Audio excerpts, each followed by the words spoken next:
কাঁকড়াগুলো বেছে ধুয়ে নিতে হবে। তারপর তাতে লবণ দেব, হলুদ দেব, দিয়ে দেব লঙ্কার গুঁড়ো, তারপর দিয়ে দেব পেঁয়াজ কুচি, তারপর দিয়ে দেব লঙ্কা কুচি, আবার দেব আদা রসুন বাটা,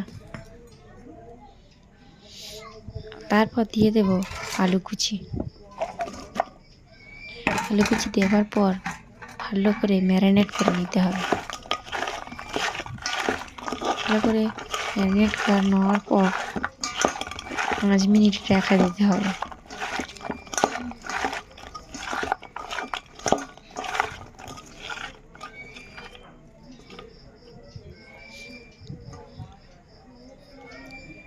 তারপর এদিকে একটা কড়াই দিয়ে দেব তেল।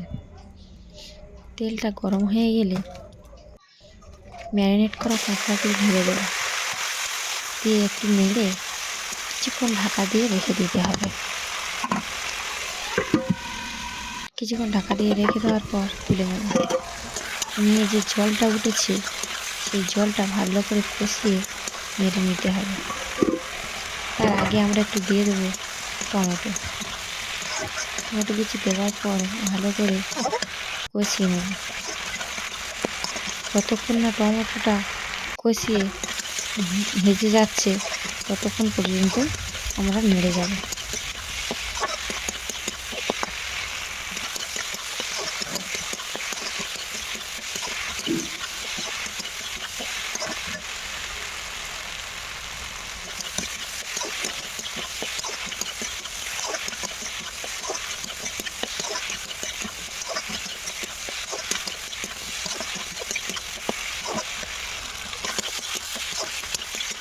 টমেটো কুচিগুলো ভেজে গেছে। তারপর আমরা এবারে জল ঢেলে দেব, পরিমাণ মতো জল দিয়ে দেব।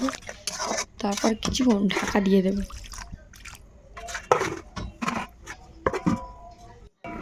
কিছুক্ষণ পর ঢাকাটা খুলে ভালো করে ফুটিয়ে নেব।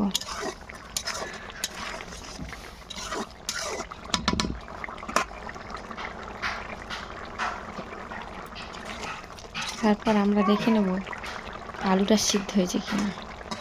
আলুটাও সিদ্ধ হয়ে গেছে। আর রসটা মরে গেলে আমরা নামিয়ে নেব।